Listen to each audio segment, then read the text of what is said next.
Safe haven of conversation where we make space and ease our frustrations. Continuation for days and days, and I can just say it, no explanation needed. We just understand what we mean. If only I think funny good chat therapy.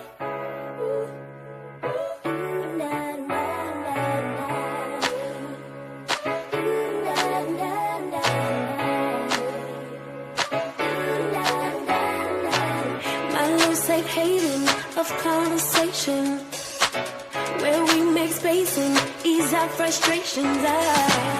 Continuation for days and days, and I can just say it, no explanation needed. We just understand what we mean. If only Hello, everyone. I am so excited. Listen, if you are new here, I am Darnaya, Darice, first name, middle name. Thank you so much for tuning in and watching, whether you're watching live or the replay. I appreciate you for tuning in. And as you're coming in, go ahead and put some purple hearts in the chat. Hey, Books, thank you for setting me up. My husband did me right. I appreciate you. Shout out to Durante Lamar. Thank you. Yes, Doctor, I appreciate you for jumping in and tuning in. How are you doing tonight? Yes, first name, middle name. I appreciate you. I love your handle, taking notes. I love that. Thank you for dropping in the chat the purple hearts. If you know, purple is my favorite color, and I love to drop purple hats. I said purple hats. Okay, purple hearts on every channel that I watch, so you'll see that in and out. Thank you so much. Yes, we hit 1K on the channel, so I'm so excited about that. Shout out to Eliza's reading. She made sure I knew the other day in the morning, so thank you for that. Thank you so much, Doc. I appreciate that. I definitely appreciate that. And shout out to you. You keep going as well. All right. So y'all know we are here. Hello. How's it going? Y'all know. So we are here to talk about Miss Maya Angelou's third autobiography, Singin, Swingin, and Getting Married Like Christmas. And listen, whether you have read any, even if you didn't read this book, if you read any work of Maya, listen, it is worth talking about. I have read 3 of her autobiographies so far. This is the third one. And funny thing, this month I only got to 4 books. Yes, she was. She was in this book. I was laughing, and I remember earlier this month you had a message and posted that you were kind of laughing as well. This book was so funny. I can't wait to dive into it and talk about it. But first, I want to just say thank you to everyone who's been supporting my channel, watching my long content and my short videos. I appreciate you. It has been such a pleasure and such an amazing journey so far. So I encourage you to keep going just as I am keep going. As you're coming in, go ahead and drop, where are you watching from the chat? I don't know where everyone is. I am currently in Alabama, and I once said that I would never move to Alabama, but my husband got me here somehow. So that is too funny. And so I'm originally from New York, but I was raised in the DMV area. So kind of had a big mix of city life and suburb life. Awesome. You're in Texas. Okay, you were born in Alabama. Awesome. It's a small world. How are you liking Texas? I hear some mixed reviews depending on the part you're in. Okay, depending on the part you're in. Thank you. Hit that like button if you haven't already. Go ahead and share this live. Any and everybody can join, whether you read this or not. The weather's beautiful. Oh, I bet. Yes, yes. I love beautiful weather. That's one thing I do not miss about living up north is the cold weather. Okay. I'm anemic and I'm like, I do not miss the cold. So the bit of cold here is not too bad. It gets cold here sometimes, but not as much and not too bad. Only once in a while. So I love that. I love that. All right, all right. So if you have read this book, okay, how did you feel about it? How did you feel about it? All right. Was it good and profound for you? Was it good and interesting? Was it just okay? Drop it in the chat as you're tuning in. And if you haven't read this one, what book of Maya's or what poetry have you read by her? And how do you like her work? She is one of my favorite authors, period. I am in the process of reading her entire backlog, okay? When it comes to poetry and when it comes to books. Let me know. Let me know. How did you feel about this one? Oh, that's awesome. And you wound up it. I get it. I get it. I'm glad you pushed it through. Yes, I appreciate you. But how did you feel it? What did you rate this one? Yeah, she was every day around the way. She was. That is too funny. She definitely was. And it's funny because this book picks up at the age of 21, right? So she is in her 20s. She's moving away from the that teenager phase to young adult. And what I like about Maya, the way she writes, it's almost she's writing, she's like, I can hear her sitting next to me telling the story like I'm one of her friends, and I'm just listening to her talking about her adventures, talking about her life choices, and I'm like, yeah, okay, I got you. You did what? Okay, what did you do? So I do love how straightforward she is. And it seemed like the way she talks about her mother and her grandmother as well, they were both straightforward people. And she brings up her brother in this book, her brother Bailey. Bailey is hilarious to me as well. He seemed like he was a very straightforward person also.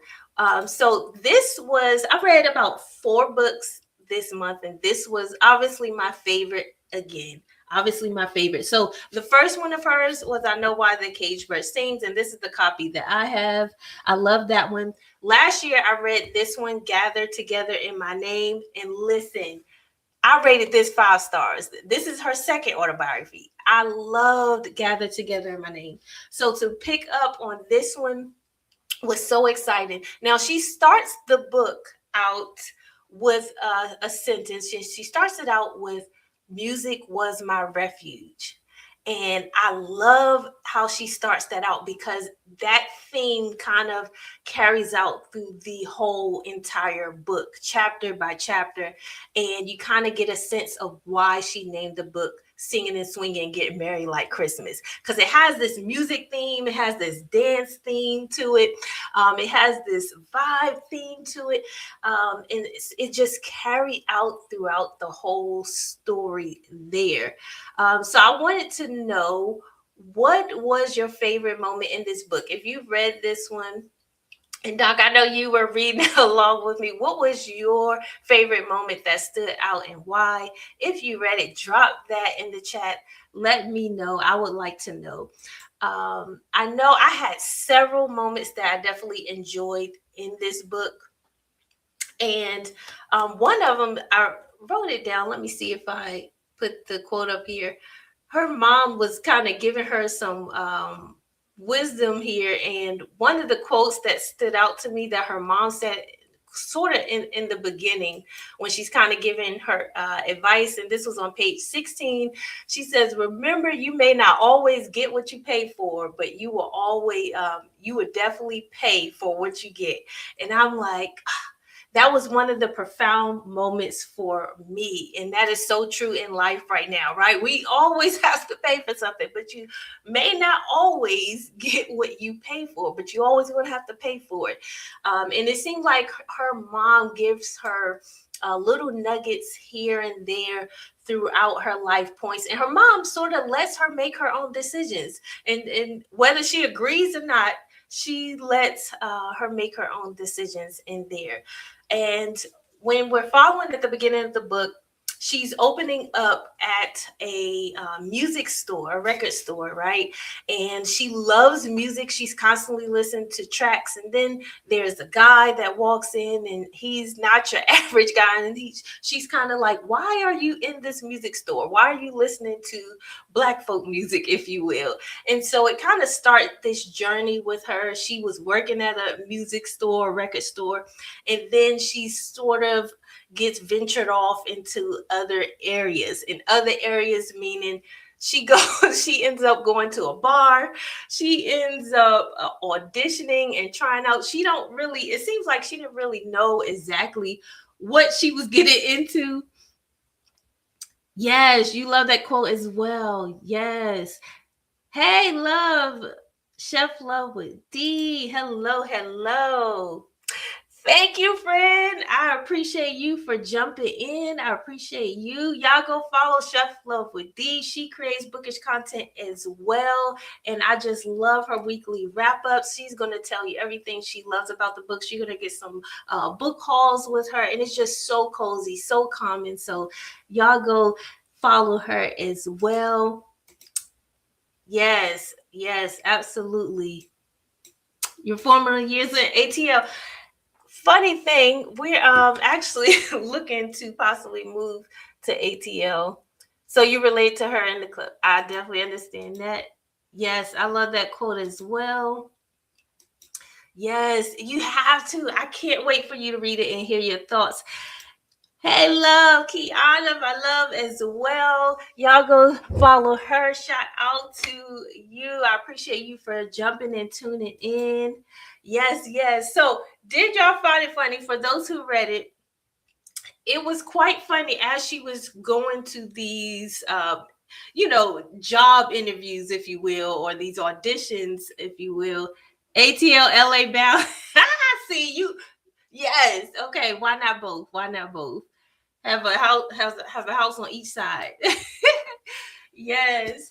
All right. So if you follow this journey in, I think in all her autobiographies, you kind of get that sense of she's figuring things out. And I love how she stays control of her narrative. She doesn't let really anyone really shine a bad light on her. And I notice another theme throughout the book here. She is this constant battle between motherhood and making a living, right? I want to take care of my son, but I also have to make money. I also have to provide for him. And right now in this book, you're kind of in the end of 1940s, in the 1950s. She's eventually she gets on with Porgy and Bess, and you have other things going on. You remember, this is the time where you have a lot of Black movements going on. You have Brown versus Board of Education going on, and she's still trying to figure it out for herself. And so you see how the earlier years, she was just kind of like a nomad, if you will, going here and there, trying things out. And what we know from her towards the end of her life, you see how it kind of stabilized there. And I think with that, with her being able to go through that, her own ups and downs, her own trials and tribulations, her own decision making, and leaving room without judging from her family in particular, she had room to get it wrong and to get it right. She had that room and that grace to figure things out, which some of us, I don't feel like always get until after a certain point, right? I know I used to be that way. Like, I would be very self-critical. If I get something wrong, I get totally frustrated. If I make a wrong decision, I'm totally frustrated. But I like how she allows herself to go through the motion. And then she's like, oh, that didn't work out, so let's go to the next thing. This didn't work out, let's go to the next thing. So I wonder if you notice that in this book as well, because that is one of the things that I do like about her. Another thing that I did notice is she tends to kind of talked down to herself a little bit. If you saw the pictures at the beginning that I showed of Maya, she was so beautiful. There, if you look up Calypso, it's like Calypso Heat Wave in the 1950s. You can hear, it's a video clip on YouTube where you can hear her singing. You can see her dancing to the music she's talking about in here with Porgy and Bess, and her traveling around Europe. And those different countries she went to, and she was gorgeous. She actually had a beautiful voice. Her voice reminds me, if you ever heard her sing, it reminds me of Nina Simone. Do y'all agree? I don't know if you ever heard her sing. Yes, that level of resilience. Exactly. Yes, she was. She was so pretty, but she kept saying, like, she would, even in this book, she would continue to, yeah, she was a beautiful soul as well. She would continue to kind of put herself down there. Like, she didn't believe she was attractive like other women were. Like, even in the women that she was kind of friends with in Porgy and Bess, she felt like some of them were more attractive than her. She didn't feel like her voice was as good as others. And she would let you know that she wasn't trained, like classically trained in singing, but she was a performer, and that's what I love. And it's funny also because in this book we actually found out how she got her last name, how she goes by Angelou. And I thought that was interesting, right? Because she runs into her first husband named Tosh Angelos, and he was I believe he was a German. I want to say he was German. And when he ran into her, he was like, they got to talking because he would listen to our music back in the day. Yes, I do love that. She does not hide, and that's important. She embraces those challenges and mistakes. I love that. And that lets us know how to operate in everyday life. Every decision we make is not going to be so great, and we got to give ourselves that grace. I know my husband used to say, embarrass sin before it embarrass you. And so no one can come to you and be like, you did this, or so-and-so did this and that. Like, I know, I lived it. Okay. And moving on. We passed that. Okay. So I love that. Maya understood. She did what she did based on the mindset and knowledge she had at the time. Yes, she understood. Once you know better, you do better. Yes, and that's one of my favorite quotes by her. Do the best you can until you know better. When you know better, then do better. I love that quote there. Yes, but I thought it was pretty funny, y'all. If you haven't read this yet, I encourage you to read it, because you get to see how she comes about being called Maya Angelou, right? Sometimes she goes by Rita. Like, she would change her name, like not change, but she would give like her nicknames. She wasn't as trusting with people as well. I noticed that. And because in the times at that time, and we still experience it in this time, she wasn't sure if there was a white woman in the record who owned the record store at the beginning. She, is an example. But when she came across certain people, she wasn't trusting of giving her a real name. So sometimes she would give a different name or a nickname. And you kind of see that internal battle of what should I do? How should I respond? Right, in certain moments. And I do love that. And she takes ownership, right? There was a moment where they're kind of grooming her or grouping her to become a star, and they're like, you need to change your name, you need to have a different story, it needs to sound interesting, because nobody's going to like respond to Marguerite or Margaret or Rita, because she was going by Rita for a bit. And she said, well, my brother used to call me Maya. And and then so that's how she slowly became, let's just go by Maya. And then she ended up keeping her first husband's name, but taking off the S and adding the U for Maya Angelou. So I thought that was interesting. That's where you learn that in this book. But her first husband, guys, Tosh Angelos, was a trip. I am interested if you read this. How did you feel about Tosh? I don't know if you ever heard of her first husband, but she talks about him in this book, and he was so funny to me. It was one point where she approached him, she was like, "You don't like black people?" He was like, "No." He's like, "You don't like white people?" He was like, "No." He was like, "I'm German. I don't even like Germans." And she was like, "Well, you just don't like anybody. And or you just hate everybody." And he was like, "Liking and hating or something is not the same thing." And so he was pretty funny, but he liked Maya, and their courtship kind of just so happened because they went out at one point, and then he would take her son out. Remember, she had a little son named Clyde. Yes, hilarious, hilarious. She had a little son named Clyde, and he started taking Clyde out to the parks and stuff. You know how guys creep on in like, I'm gonna spit some game and smooth. So I thought he was pretty smooth with it, right? And then you hated how he started. Yes, so he started out. That's a good point. He started out a little smooth, but then he ended up meeting the mom. And remember, her mom was like, "Why are you getting married to him?" And she was like, "Mom, because he asked."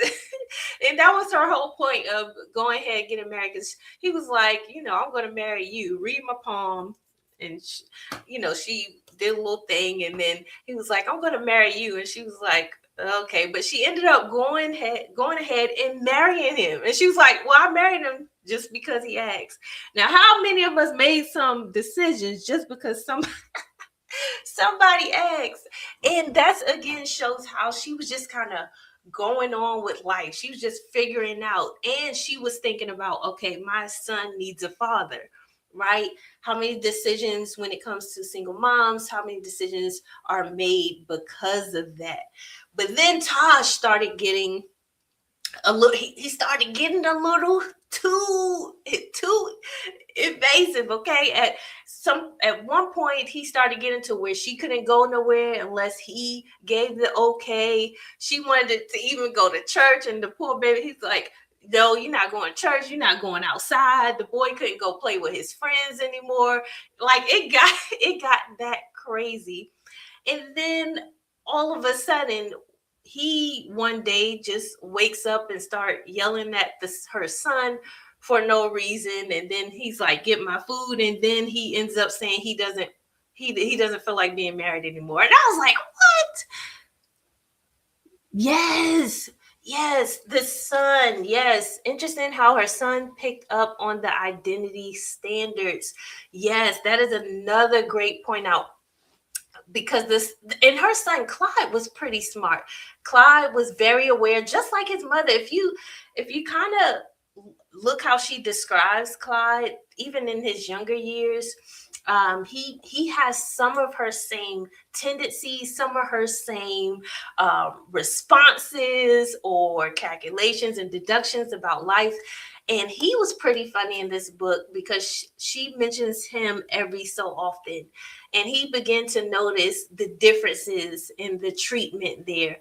And he also noticed throughout the book too, because at one point, remember, she leaves her son, and that the son stays with the grandmother for a long bit, and she has a pretty good gap with not necessarily being directly there, even though she's sending money to her son and to her immediate family, to her mom to take care. And the mom was very understanding. I love her mom because the way between the first three autobiographies that I read so far, she writes her mom so clearly to me, or she describes her mom so clearly to me. And the mother seemed very much like complex. Like she loved her. She didn't seem one that was into a lot of hugging or kissing, but she was very direct. She gave her room to grow.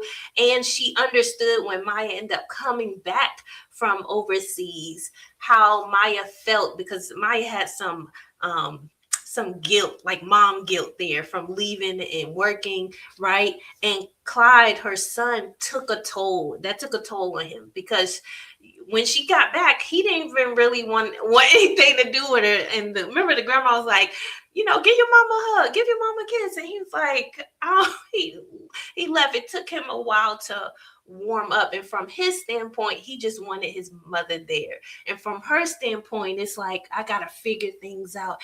I got to find ways to elevate our life so we're not in poverty our whole lives. And so Clyde was interested. And then did you notice how the son, even there was a moment she describes when she got a call from his school and the teacher was like, well, we had, it was something like career day, something they were talking about. I believe with it was either Navy or some military men, and Clyde had made a statement and she called the mama. And Miss Maya was like, yes, I told him this. She was like, yes, I told him to say that, or I agree. And Clyde stood up for himself and like, this is my own conclusion. I thought of this myself. So I thought that was interesting as well. And then towards the end of the book, he ends up changing his own name at a very young age. He ends up telling Maya, don't call me Clyde anymore. I want to go by Guy. And she's like, you want to go by Guy, but everybody calls him Clyde. And he was like, tell your friends to not call me Clyde anymore. I'm like, whoa, okay, call me Guy. And I can see how some people can take offense to that. If your child was to come to you, like, how would you feel about that if your child came to you and wanted to change the name that you gave them, right? And they're like, I don't want to be called by this no more. Tell your friends don't call me by this name. You don't even call me by that name. He told her that. And I love how she didn't attack him for it. She didn't yell at him. No, I named you this. She let him ease through his identity. Let him figure out what he wants to be called from himself. So from that point on to the end of his life, which he passed away around 76. And if you see Guy, which his name is Guy Johnson, you can look him up and you hear him talk. He sounds similar to Maya. Like, go hear him talk. He sounds similar to him and to her. Did he say why he chose that name specifically? Not really. She didn't go too much in depth on why he chose the name Guy. He was like, he just wanted to go by that name. But I'll be interested to look more into that. If there was later on, if he talked about why he chose Guy or if it was just a moment in that time. But she touches on it briefly, but doesn't give like too much in depth on why he chose that. And I think part of that had to do because this is after she returned home from being overseas and in Portland and Best and singing and dancing and performing, which they got rave reviews. If you haven't heard of Portland and Best, go look it up. They at that time were getting rave reviews from people in different countries. And then in some places, she also mentioned how they felt like they got treated better a little bit overseas, which I heard that from some of our other ancestors who talk about having their experience overseas and getting, better interactions, if you will, in some places, not every place, because there's some places where they end up going and traveling and doing the show and they couldn't go outside. They had to stay in the hotel. They had to stay in the building they were being held to. And they were like, don't go out there. A bunch of Black people just walking into this area you don't want to. But Maya, she was such an individual. She was, I don't know if you want to call her a rebel or her own body. There were some places they were telling her not to go outside and not to go to the store. And she's like, I need to get out of here. Like, I need to go. I love how she sought self-improvement at the library and how people leverage their talents. Yes. And that's another thing she does talk about is her reading and her studying. Remember at the beginning, she kind of notates or highlights that she knew like the presidents and all the capitals. She knew some sonnets and literature. And later on, she also talks about going and reading. And the country she used to visit at the time, she was learning bits and bits of their language so she can speak it. She was that intentional, even around then, like, hey, if I'm going to go to this country and do the show, I need to be able to talk to the everyday people a little bit. I need to know what they're saying and I need to know how to ask for things. And I love that because even though, if you notice in this book as well, there was some type of control that people tried to have over her. Even when she worked at the bars, right, there were the owners, the people that worked at the bar tried to keep her in contract. They're like, you're in contract, you can't get another, because she was getting offers to go sing with other crews and do other shows, go Broadway. She even mentions Pearl Bailey in this book. I don't know if you guys heard of Pearl, but Pearl was also a singer, and she was gorgeous too. Have y'all heard of Pearl Bailey? She was gorgeous too. But I love how Maya kept taking back her control of her life. And she's like, no, you're not going to leave me stuck here. And then she also carried that over into, you're not going to make me stay in this building. I don't care where I am. Yes, I do believe that too. We don't give ourselves grace to figure things out anymore, right? She might not have done this with social media. Do you think? I don't. I feel like she would, if she was able to continue to live in this time where, you know, you had social media and things like that, I feel like she would sort of adapt to the time, because that seems like each autobiography I've read so far, she's continuously adapting how she responds to the world, how she looks at things, what moves she makes. And she, even though she wasn't as trusting, she was kind of trusting of herself. She wasn't as trusting of others all the time, but she was very trusting of herself, because some situations, I don't know if you read the second one, Got It Together in My Name. This was hilarious too. But she kind of runs like this. You know, they have the gentleman's thing. She kind of runs the lady side in that one. And you know, there are times where she puts herself in situations where you're like, oh no, you get, I don't know. How did you survive this? How did you make it out? You know, exactly. She would definitely adapt.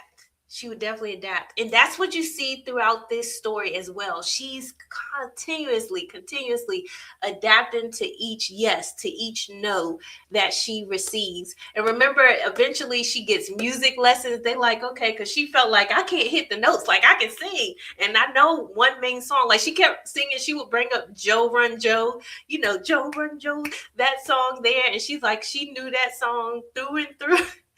And so she would try to adapt to her audience. I remember the first time she performed, she was like, she didn't get that many claps. It wasn't like, oh, everybody standing ovation. You know, she was just like, there was a couple people who did the okay, who did the claps. And that's just like what we experience now, even with doing lives, you know, during the work week, working up into this, I'm nervous, like throughout the day. I'm like, oh my gosh, it's my first live. And you're always thinking, is it going to go well? Is anybody going to show up? And my husband just reminded me as well earlier today. He's like, no matter if it's one person, 50 people, 1,000 people, act like everybody's in the room. Give it all you got, whether it's 1 or 2,000, because eventually somebody may come back and watch it. And you don't want people to waste your time, right? You want to add value, or at least I do. I want to add value to your life. I want to add positivity. I want you to stay motivated. I want you to stay inspired. I want you to get enough boldness in yourself where whatever you're looking to do, you're going to go out and do it. And I feel like Maya exemplified that. You're not late, love. You could.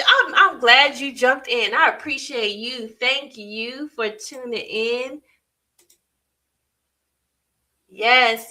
Well, I thank you for that. Keep it. Listen, I appreciate it, because I was over here freaking out, and I was going to just put some headphones on. I was going to use the my laptop camera, and my husband came in and was like, you gonna use the laptop camera? So I'm getting dressed, and he went ahead and set this up for me. He set me up with the USB microphone. Shout out to the great husbands out there, all right? And he got me his camera and he set that up on the laptop, and I said, why not? Let's just go with it. Let's go. Yes, taking the leap. Exactly. The world needs you. And there are so many voices, right? There are over what, 8 billion people in the world, and there's so much going on. We were talking about that earlier. There's so many problems to solve in the world. And so, why not be a part of the solution? Why not grab a piece of the pie and figure out what problems can I solve? What can I add that someone needs? So I love that. Yes, shout out to their great supportive husbands. Yes, yes. Now I'm interested to see, have any of y'all read anything else of Maya? If you didn't get to this one, what have you read by her? What have you read by her? Because I feel like if you are used to hearing her voice, even listening to her speeches or listening to her um perform some of her poetry. I love going back and watching her interviews with people because she's very straightforward. Just how she was straightforward in her younger years. Listen, the older she got, she didn't give no cut cards. She did not care who she was speaking with. She was very straightforward. So Cage Bird, yes, yes, and some of her poetry. Yes. That's the main one that everyone has, but there's also this one. I don't know if you guys, I featured it on the short, but it's Wouldn't Take Nothing for My Journey Now. And this is a nonfiction read. It's not one of her like poetry or anything, but it's sort of kind of walking through her journey a little bit, her thought process as women, and encouraging us, if you will. Excuse me. In this book, she's kind of guiding you and telling you, listen, you're going to make stupid decisions, but make them and stand on them. Okay. Whatever decision you make in your life, stand on business, if you will, stand on it. And if someone confronts you about it, say, yes, I made that decision. This is why, this is where I was at the time, but now I'm here. All right. Each day I should be a little bit wiser. I should know a little bit more. I should make better decisions, little by little, leap by leap. Yes, it does. Yes, I'm telling you, all of her repertoire is good. Now, this is short. So if you're looking for like a short, quick read and you're trying to get into nonfiction, I know some people, they like, I only read fiction, I only read romance, I only read thrillers. Listen, over here, I read some of everything. Like I have to throw in nonfiction or I'm going to get flustered. Like in my fiction as well, I look for depth in my fiction books. Like I'm one that if it's too fluffy, if it's too like where it's nonsense, then I'm just like, why did I waste my time? Like I need some nuggets in the book. I need a point to the book that I'm reading. And so, with that, just in general, just to get to know just a little bit about your where you are on your bookish journey, what was your favorite book of 2025? Did you have a favorite? Like I said, Gather Together in My Name was one of my favorites. But last year, y'all had a few 5 stars. Razor Blade Tears and 7 Days in June were running neck and neck. Like as far as fiction goes, OMG, their story was so well written for both of those. Do you have any favorite books? Do you have any favorite books of this month? Let me know. Drop it in the chat if you can. I know some people with the favorites, I've seen people pull up their favorite 10 or their favorite 12, or some people like, oh, I can't make a decision. But I hope you had some favorite books as well. But with this, my overall thoughts on this one is I gave it a 4. I still like number 2. I still like number 2 a little bit better, but I'm loving the journey. The next read after this one is her 4th autobiography, and that is The Heart of a Woman, I believe. Yeah, because I got my notes right here, y'all. I take a lot of notes. The Heart of a Woman is the 4th one. I do plan to read all of her work. She has 7, y'all, 7 autobiographies. That's how you live a life, okay? Write your story and write each and every phase. Like it's almost like she mapped it out. And then her son did mention before he passed that she was in the works of writing another book, and she was in the works of writing more about her political journey, her interactions with political with politicians in this country and overseas. And so I hope one day we get at least the abridged version or the part she was done with, because that would have been nice to get her later years there. Okay. Oh, we got some good ones. Yes. Okay. With the preacher. Yes. Yes. We can find mental. Exactly. Exactly. Find your totem pole there. Frederick Buckner. Now, this guy, Frederick, I keep seeing books. I haven't read any books by him, but I keep seeing people review some of his work. And I believe they're translated, right? His books are translated. It's so hard. Junie and Yellow Wife. Now, Junie and Yellow Wife, another two. I hear great things about Junie. I hear great things about Yellow Wife. I haven't picked those up, but I keep hearing everyone love that. Same as American Queen. Yes. So that historical fiction is another one. What I found was historical fiction. I do love that because I read The Personal Librarian. That, I don't know if y'all remember, that came out earlier last year.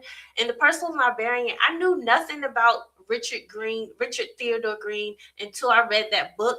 And he was actually the very first to graduate from Harvard. So W.E.B. Du Bois graduated with a PhD from Harvard, but Richard Theodore Green, he actually was the first Black male overall to get any type of degree. So Du Bois got the PhD and he got the regular degree overall. So I thought that was interesting. Eternal Ruin. Well, no, number. I didn't pick the book one for. Okay, so for tomorrow, thank you for bringing it up. I'm talking about tomorrow, y'all. Well, tomorrow, it's almost February tomorrow, Sunday. Okay, February read for the book club is actually Sidney Poitier's This Life. Now you see how this came. Okay, I got this from Thrift Books because this is one of the reads that is a little bit hard to find. Well, you kind of got to get it because I don't think it's in mass print anymore. But yeah, I had to get it from Thrift Books. And Thrift Books sent me the book without the dust jacket. And I was like, why? Why? And I'm still waiting on customer service to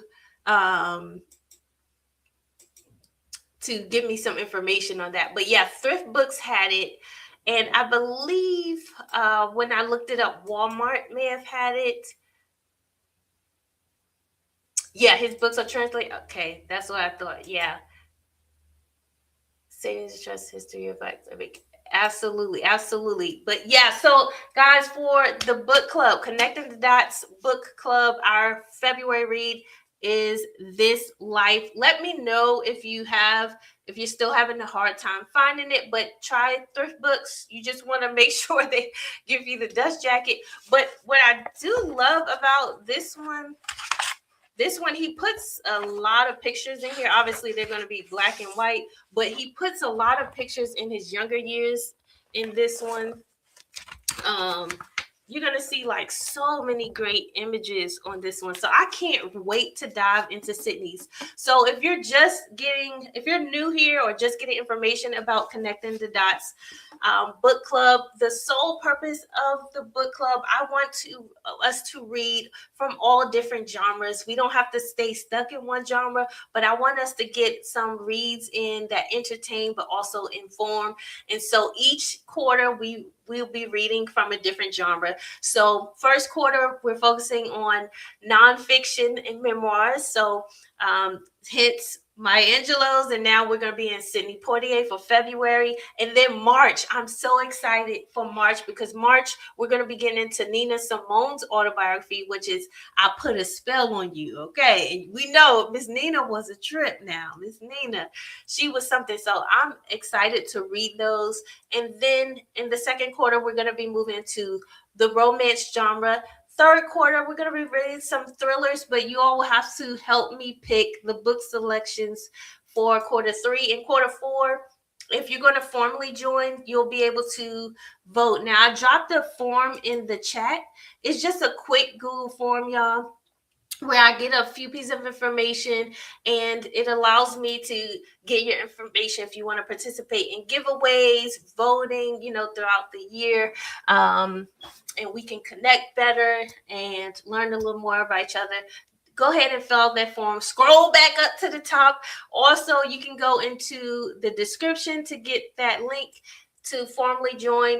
Also, you can go onto my post, my community post, and I have the link there. Okay, I have the link there. But with that, overall, I thoroughly enjoyed this book by Maya. I thoroughly enjoyed it. I feel like we get to learn more about her. We learned a little bit about the mother. I wanted to share a quote that her brother Bailey said. Now, this is the moment. Bailey, she talked to the mother, but she also talked to her brother about marrying Taj, right? Her first husband, who was the trip. And and so they were having a conversation, and Bailey told her, listen, a smart man only tells half of what he thinks. And so I enjoyed that part. That was pretty funny to me, because it's like, you don't have to tell all your plans, all of what you think, and keep some for mystery, keep some for people to find out more. And so everyone doesn't know every move. And so initially Bailey was like, okay, he seems like he's smart, but then we know as time went on, it kind of went downhill from there. And it was unfortunate that he was just like, I don't want to be married anymore. And she was like, okay, you're going to act like that? She was like, okay, I got you. I can do you one better. And she just she got up and left.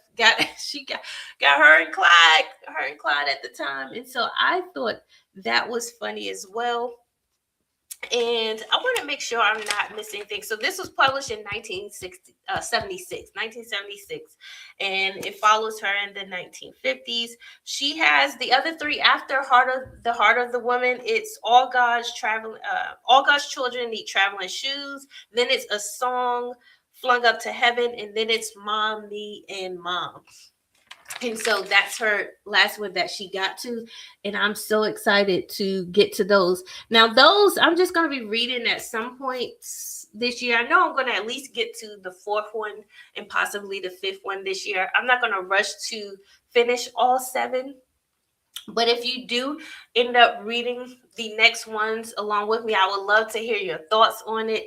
And any chats on any of my videos, go ahead and drop what you're thinking on it on the next live. If you end up reading the next one, let me know. And so I want to share what I'm reading currently. So right now I am reading J. California Cooper.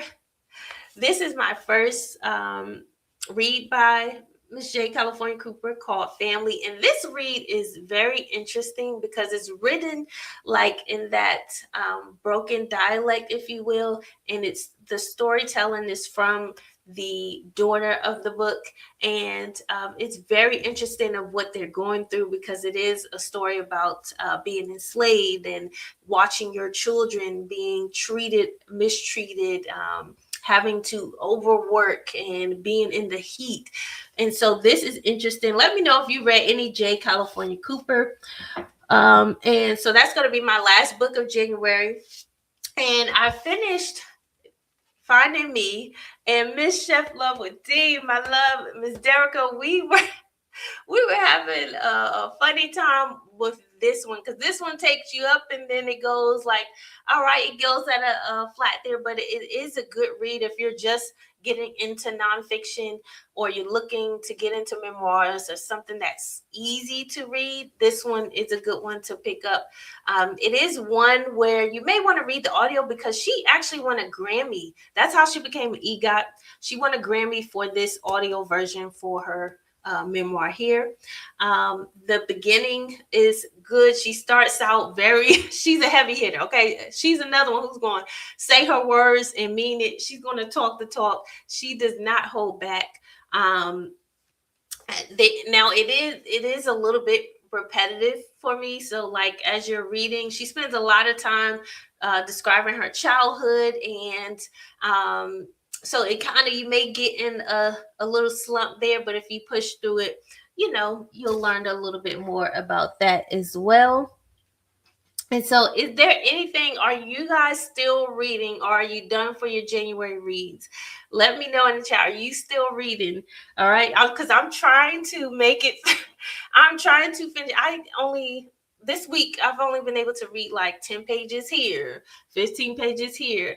I didn't get to read any pages of J. California Cooper yesterday. So, it's me trying to find the time during the week and then also during the weekend to get my reads in that I want to get to, because 4 books is like kind of low for me. Like last year I read 8 in January, like, of last year, and I'm like, I only got to 4, but it's okay, we still staying strong. Yes, absolutely. Thank you, friend. I appreciate you. I appreciate y'all for hanging out. It's almost been an hour and y'all still with me. Thank you. Yes, I appreciate y'all. What are y'all reading? You try to squeeze in one more? Yes. I think with the audio, with audiobooks you can squeeze in, but I feel like for me, I'm slow with audiobooks as well. Like last year I read a couple audiobooks, but I even at the one I try to speed it up 1.5 and 2, but I don't feel like I'm grasping anything. And then if you keep it at the regular pace, it feels like it's going slow. And so I'm kind of impatient with the audiobooks as well. I don't know. How do y'all feel about audiobooks? Do you prefer audiobooks over the physical, or you like both? Me, I love the physical. I don't mind PDFs either. She has a new one coming with James Pat. Oh, really? You don't do any wrong. I definitely understand that. Yeah, romance. The romance genre is interesting, and it seems with all the heavy hitters, like, you have the Kennedy Ryans, then you hear about Tia Williams and Daniel Allen, and then you hear about others like Emily Henry. I hear about Catherine Sinner a lot. I hear about Colleen Hoover a lot. And it's like everybody's kind of reading similar things. But me, on the other hand, I haven't read Emily Henry. Let me know if you like Emily Henry. I haven't read her work. And it was another lady, Carly Fortune. That was another lady who writes romance. She has a book coming out this year as well. Natasha Bishop has a romance book coming out. Christina Forrest, that's another one. If you like light romance, like Christina, she writes really light, sweet romance. She's not heavy at all. But Kennedy, Miss Kennedy, she will go there. She will go there in her work. You love immersive reading. Yeah, and you're able to read faster. Yeah, I definitely get that. Keep it going there. And I love having the different platforms and different ways to read and to listen, because you get to kind of dive into it.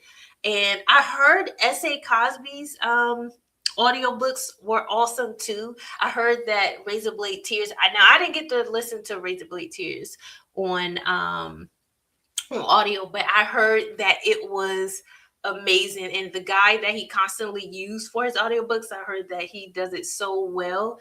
And then that's the same thing with Viola. I heard that her audio book with that version was really good. She did it herself. And so that was interesting.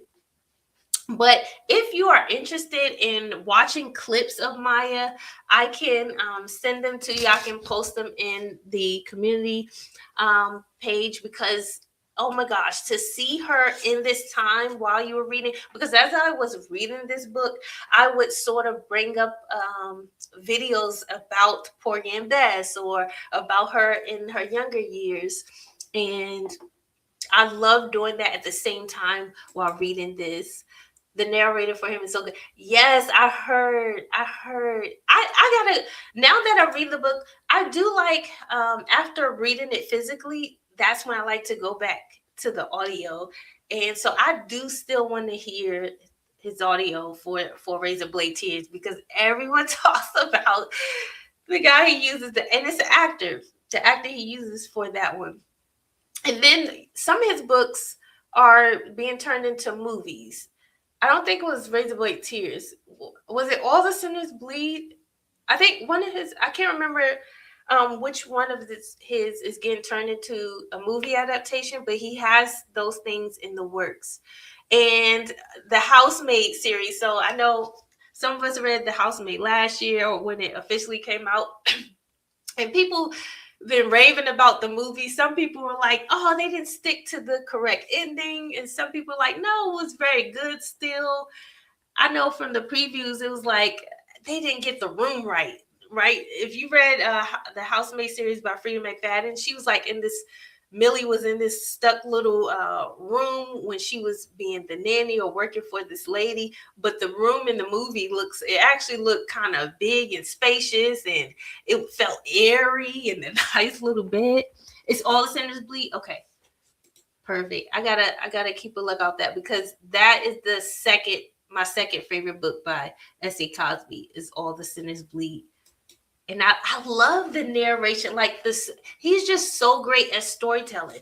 That's just like Maya. Like, and Maya is so great at storytelling. Like, I feel like sometimes with the works, you don't know, like if you never read it and you weren't told, hey, this is a nonfiction, this is autobiography, especially this one, it reads like it could have been someone else's story. It reads like she's telling you a story and it's a fiction story. And that's what I love about her because she's such a great storyteller, but then she reels you in. I can almost feel every emotion, like the anger, the joy, the sadness. When she wanted to cry, I can feel those moments. When she had heartbreaking moments, when she was frustrated, the title threw you. Yes, yeah, because I same. Like before I started looking into what this book was about, I was like, okay, what are we doing here? So um what are you going to get into in this one? And so it's interesting how she titles each of the autobiographies and what theme she touches on during that time. And so I know there's a cover. So The Heart of a Woman has her older cover where she's like on the picture. And then there's a copy of The Heart of a Woman that kind of looks like this. It's like a dark blue with some red in it. And it's almost made similar to this style. And so I was thinking about getting both copies whenever I can or get a hold of both copies. Are you like that too, where you have to, if there's more than one edition, like do you like having the original edition or just the new edition, or do you like both? Because I'm like, oh, I would want all the editions. Like if I had the funds, like give me all the editions that come out. I know why the Cage Bird sings. The original edition was like it's kind of like the black and orange or the brown and orange with the bird on it. And this edition has this cover is a little thicker. So I don't have that original edition, but I'm curious to know if you are that way. Do you have to have every edition or just you like the newer editions when it comes to books? Because like I said, with me, I would like to have, especially for the fourth one, I kind of would like to have both covers because I love a good cover. I love a good cover. I do. Let me know. And in the meantime, really quickly, y'all want to give some shout outs. If you haven't already, go ahead and follow these ladies here. Chef Love with D. I keep sound like I'm saying chef, but I want to say shelf. Eliza is reading. These are all the ladies. Everyone continues to support, even taking notes. I appreciate you. Miss Tracy opens books. Booked with Stacy. Thank you also for giving me a shout out and letting me know Jordan's bookshelf. Jordan actually sent me my first two Tia Williams books last year, and I thoroughly enjoyed them. Kiana, thank you as always. Love you as well. I appreciate your support. Also, Raina, thank you so much as well. Raina made sure she checked in and said thank you too. when it came to letting me know we hit 1K. And then also Raquel, don't forget Raquel. She has some great content. Now she talks a lot about urban romance fiction. So if you love those urban romance books, she's gonna give you some good recs there.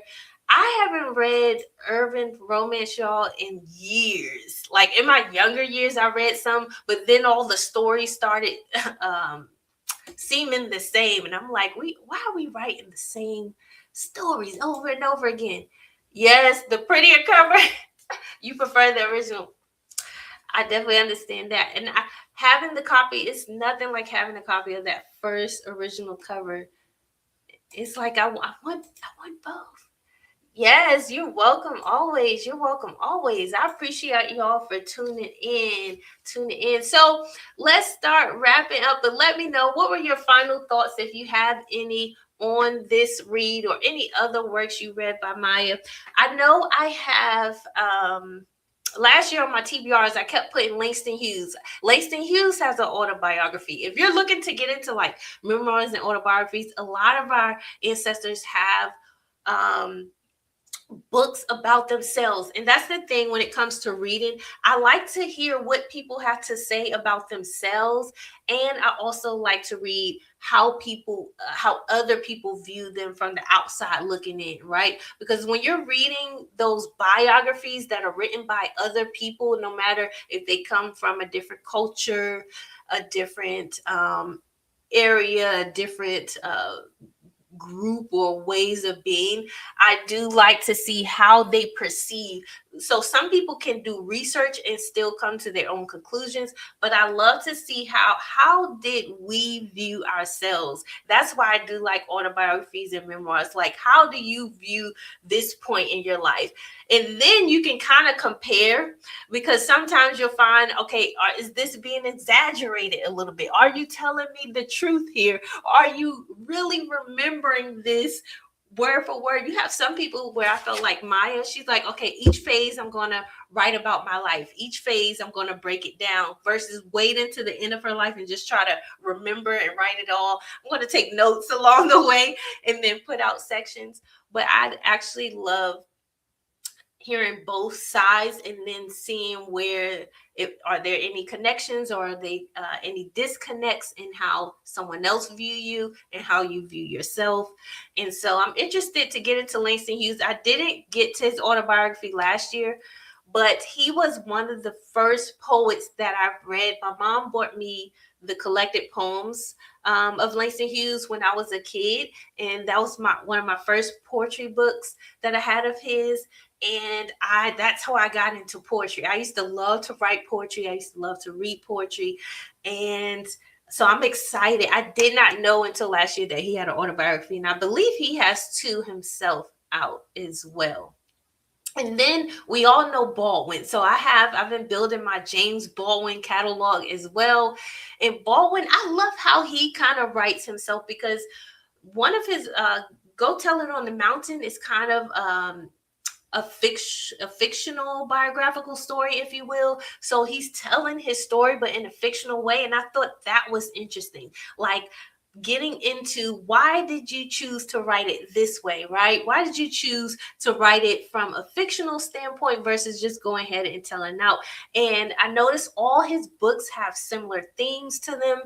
He's going to bring up a lot of nuggets during his time. And he's another one who's very straightforward. Like Baldwin, if you don't just read his work, go listen to his speeches, y'all. He has so many interviews up available right here on YouTube that you can hear his voice. And he has interactions with Maya. You can see him and Maya. There was one interview they did together, and they are too funny. They were pretty close as well.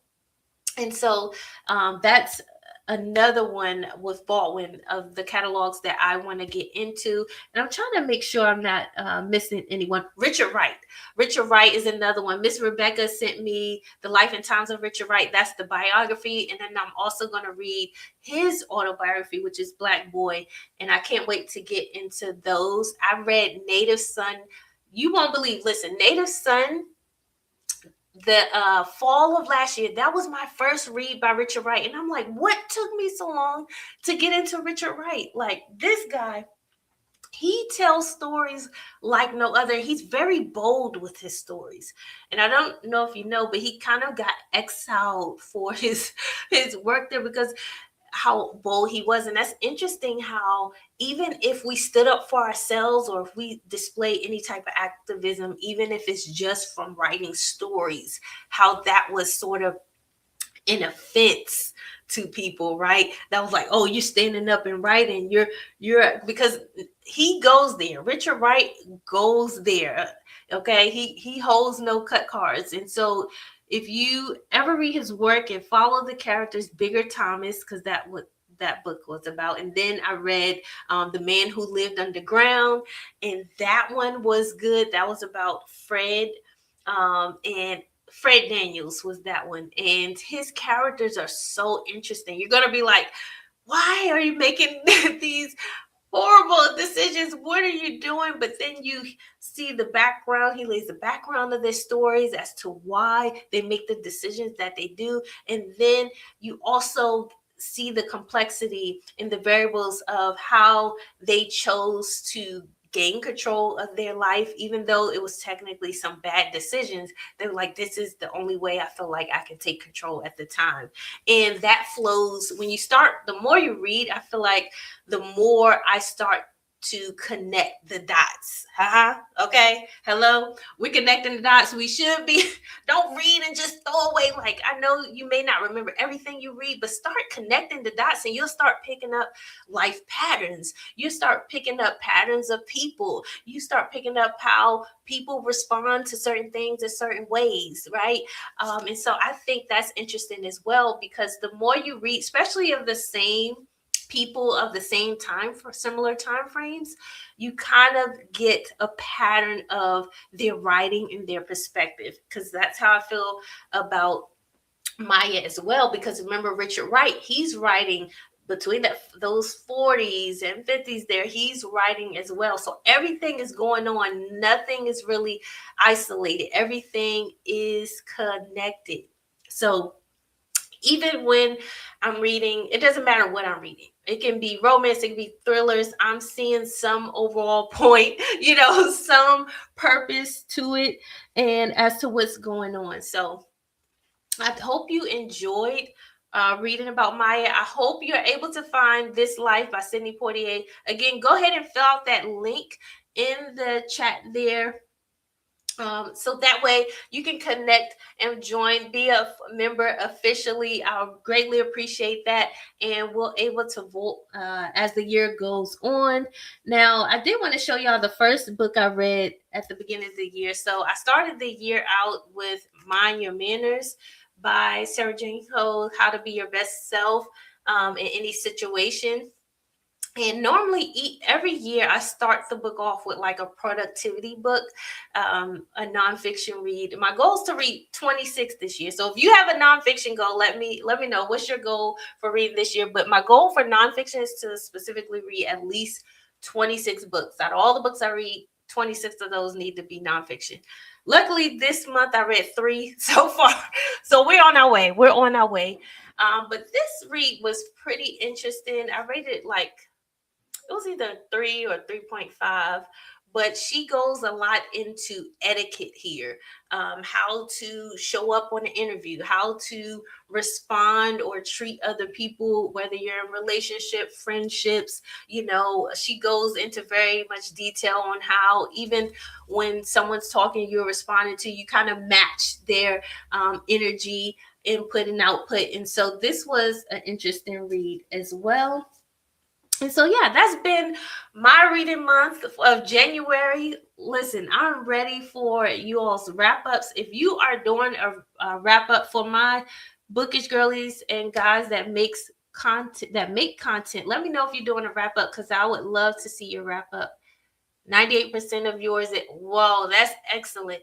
That's excellent. I love that nonfiction. So I'm excited to see your TBR. I need to see your TBR. I'm excited to see what your 2026 TBR is, because I love adding new books, and it feel like every week I'm adding a whole bunch of new books to my shelf or to my journal here. I have a reading journal that I use. I don't know if y'all use. I use a Fable and I use a physical reading journal, but and reading planner. But this is mine. Got it from the Book Sisters on TikTok, and it's the quality, y'all. And they have tabs. So a lot of the book planners and journals you get, they don't always come with tabs, but the Book Sisters, theirs come with tabs. And last year I did get a binding book, and I didn't like that because you try to open it and it never stays open. It keeps trying to close itself. But I love the spiral because I can just fold it like that. But my TBR is written in here. It is getting longer and longer. Like there's a book that just came out this week. I think it was The Seven Daughters of Dupree. I'm looking to get into that at some point. It's so many books. I know Brandy has her memoir coming out at the end of March. It's called Phases. Let me know if you're going to be reading that one. But there's so many books and so much in my backlog. Bernice L. McFadden, I definitely will be reading some more of her work in February. Okay, This Bit of Earth and Camilla Roses. I've been trying to get into the longest. Miss Rebecca sent me This Bit of Earth, so thank you. But I gotta get into it. I gotta get into it in February. I know James Baldwin. I believe I'm planning to read If Beale Street Can Talk this upcoming month because I want to do the read the book and watch the movie and then kind of compare the two. So look out for that.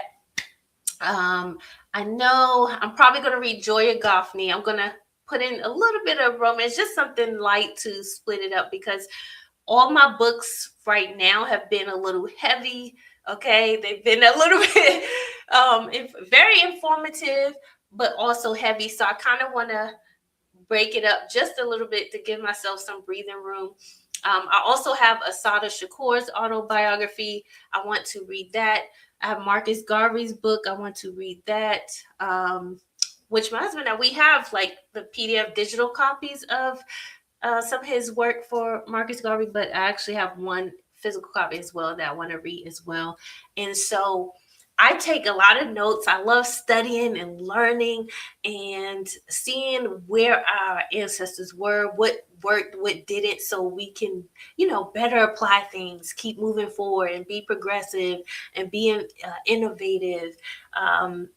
Because we need it, we need some progression that is positive, that moves us forward, not just as a people, but as a society, as a world, all together. And so I hope you enjoyed hanging out with me today.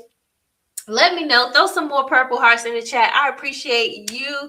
Those who joined me live, thank you. Thank you so much. You all just don't know that you've been rocking with me. I appreciate it for every like, every comment. You don't know. I respond to like every single comment. If it's a comment I missed, let me know. But normally I respond to like every comment right now. I can do that right now. I can respond to every comment. Thank you. Thank you. I appreciate y'all. And just everything, just coming up, having the ingenuity to come up with videos and come up with shorts and then editing them and then making sure it's something, some little nugget that you get out of, or some positivity or some motivation that would keep driving me. And then when I have those moments, and I had one last week where I was like, oh, I'm just going to stop. I'm not even going to do it anymore. I'm not even going to try. I'm just going to read to myself and so forth and so forth. And then I get an uplifting message, or I get someone who makes a comment under the video and says, thank you for doing this video, or thank you for highlighting this. And I love feedback. I love when you all give me more information. So continue to do that. I definitely appreciate that. And I hope that whenever you're feeling like giving up, whenever you're feeling that doubt come in, I hope that you learn to encourage yourself. You don't have to wait on anyone else to encourage you or get you inspired or motivated. Owe it to yourself and say, no, I'm going to take that charge of myself at any time you feel depleted. Fill your own cup. Fill your own cup first. Fill yourself first, so that way you can pour out even more. But I appreciate you. And what I'm going to do here, I'm just going to throw on some Indian music. This music again, King Sis, she makes some good music. If you need some like vlog, instrumentals or just music, her and Mimi Bangora, I think she pronounces her name that way. But they make some cool music, and let's just rock out and jam out. I hope you enjoy your weekend. I'll be looking out for everyone's videos as well. Y'all know I pretty much watch everybody. Try to support everyone. Shout out to, don't forget, shout out the guys. There are some guys who do book reviews as well. Of course, shout out to my husband, Durante Lamar. Shout out to Desmond D. You know, he's out there in the booktube world as well. And his videos are funny because he's always like singing. Like when he holds his book, he'll have the book up and he starts singing the song. He's like, I don't know why I'm singing. And so he's pretty funny. I know Chocolate Cover Pages, she gave me the inspo to initially start and move in the direction of going into bookish and motivational content. So I appreciate that. There is Smitty1423. A lot of people know him as well. And Dr. J. Reeves. I haven't seen him in a while, but he's one who would give some good history recs as well. But all of you all, stay encouraged. Keep rising high. Don't quit on yourself until, as long as you're breathing, you have a chance. Yes, thank you.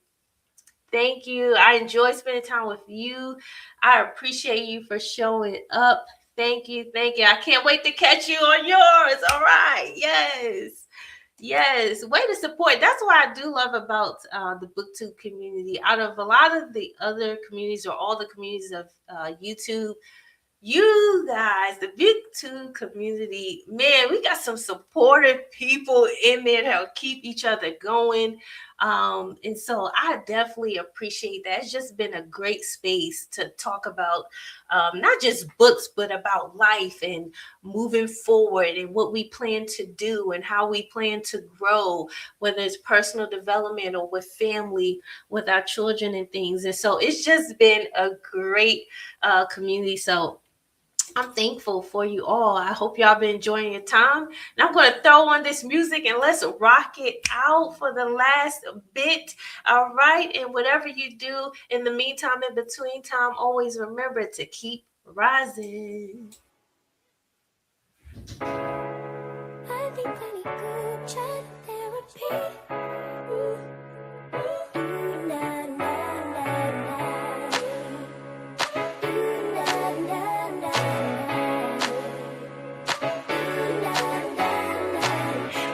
Safe haven of conversation where we make space and ease our frustrations. Continuation for days and days, and I can just say it, no explanation needed. We just understand what we mean, if only through pictures and memes. Years together run deep in the glow of our screens. It's a party inside. Sometimes you need solutions, and sometimes it's just a vibe in group chat therapy.